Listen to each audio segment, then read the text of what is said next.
The movie starts off with the movie title shown along with some murmuring voices. We then see the silhouette of a man looking out the window. He seems lost and helpless. This man's brain is not fully grown, and that is why he is stuck being a child. The bus he is in stops and he gets down looking around. The road is bustling with home and the sun shines bright in the sky. The man stands at a bus stop nearby and asks if he can borrow a cigarette from a fellow passerby. The man is kind enough to give him a cigarette and lights it for him. He asks the route of a bus, but the man walks away. He looks around clueless and buys a sweater from a street vendor. We finally see him walk towards a door in an apartment and hide from someone as if to surprise someone. The person opens the door and he screams as if to say surprise, but his excitement soon goes away when he sees someone he doesn't recognize. He asks the tenant if a person named Hong Jong lives there, but the woman doesn't answer. He is shocked and helpless. He stands at the apartment as if expecting a miracle, but nothing occurs. He walks away disheartened. He then walks into a store asking for tofu as he's hungry, but the store doesn't have any. He walks away upset. After a while, he finds some tofu and just devours it. He's gleaming with joy, and when offered to pay, the kind shopkeeper sees his hunger and doesn't want any money. Instead,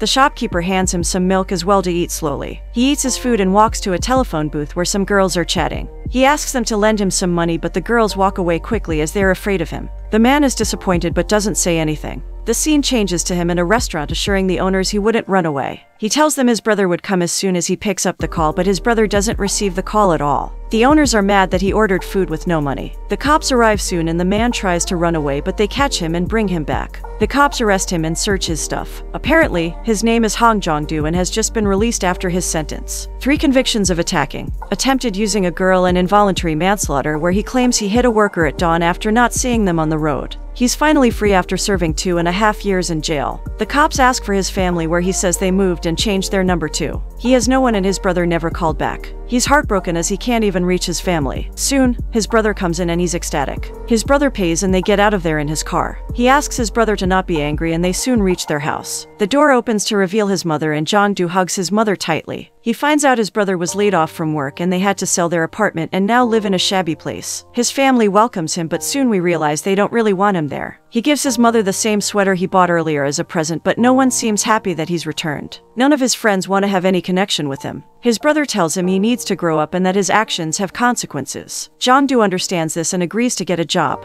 His brother vouches for him and he soon gets a food delivery job. After that, he goes to an apartment with a gift hamper. There he meets a girl who cannot really speak. She seems to suffer from a disease. We find out this is the family of the man he put to eternal sleep in a hit-and-run case. Jong-do is here to apologize and check on them, even though it seems he has no remorse. The family tells him to get out at that very instant, returning the gift hamper with him. He wishes them good luck and leaves. He finds the man's son, Han Sang-shik, who is moving out and leaving behind his cerebral palsy-stricken sister, Gong-ju, to be cared for by the neighbors. The family is horrified at Jong-do's intrusion, but he becomes intrigued by Gong-ju. Jong-do is worried about the man's sister living alone since she's disabled, but the man tells him to get lost. He goes away, but still he's worried about the disabled girl. He goes back to the apartment and leaves the gift hamper he brought before. He slightly opens the door for Gong-ju to take the food in the basket and leaves. He soon starts his job as a food delivery man and watches some men play cards. He looks at them playing, and even though he's very lonely, he rejoices in their happiness. He goes back to Gong-ju's apartment again and we see that the opening scene was her apartment.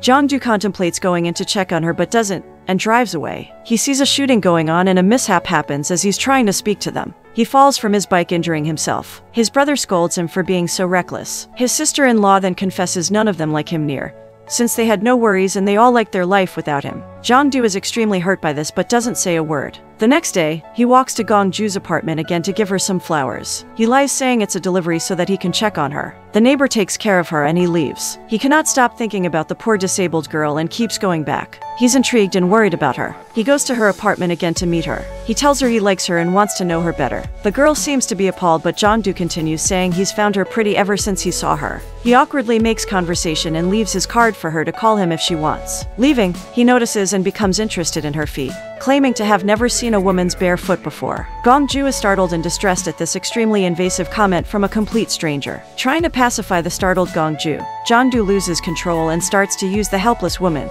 stopping only when she faints. He tries to wake her up by spraying water on her face. He flees as soon as she comes to her senses. Jong-do doesn't seem to care what he did to the girl. On the other hand, Gong-ju is intrigued to see her neighbors going at it. She feels disgusted and violated at what happened to her. In a desperate attempt to put on lipstick, Her neighbor's moaning triggers the poor girl even more. Just then, her brother arrives and takes her to their new apartment as he uses her disability status to get a better subsidized apartment where he pretends she is living. Some district officers come in to check their apartment and are satisfied to see Gong-ju there.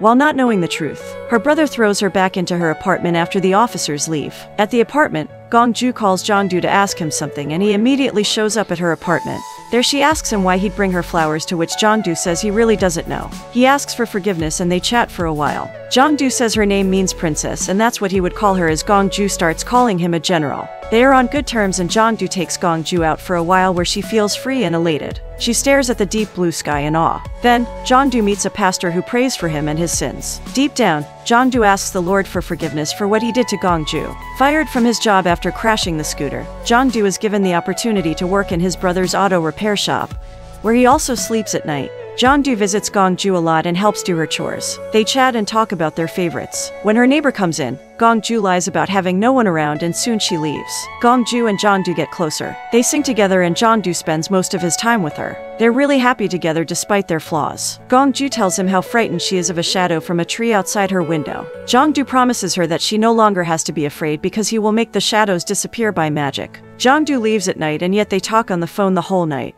He consoles her when she gets scared of the tree branch shadows again. At dawn, Jong-do steals money from his sister-in-law and takes Gong-ju out on a date. While traveling, Gong-ju imagines flirting with Jong-do just like the couple across from them and giggles at the glimpse of their love. On their adventures outside of the apartment, the couple is faced with the harsh reality of a discriminating society, but is comforted by the innocent sanctity of their love. After not one restaurant allows them to eat, Jong-do brings her back to his brother's shop and orders food for them to enjoy. As Jong-do speaks to his sister-in-law on the phone, Gong-ju imagines herself dancing around and having fun like a normal woman would. This shows how much she wants to be treated like a sane, normal woman instead of some disabled burden. She imagines laughing and quarreling with Jong-do as he gets berated by his sister-in-law for stealing her money. He hand-feeds her and they spend some blissful time together. While dropping her home, they dance freely on the expressway despite the honking of the cars around. There's a glimpse of them dancing freely in her living room with the Indian woman, her child and their elephant from the Oasis picture together. Gong-ju imagines herself to be disability-free, just having fun dancing around and kissing the love of her life. As Jong-do drops her off and comes back,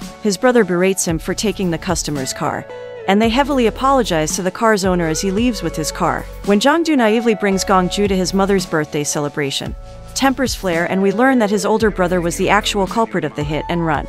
His family was glad when Jong-do volunteered to go to jail in his place. All he wanted was for Gong-ju to know his family, but his brother is clearly too irked for her to be there. His brothers are frustrated at his behavior and tell him to get her away from the family dinner that very instant.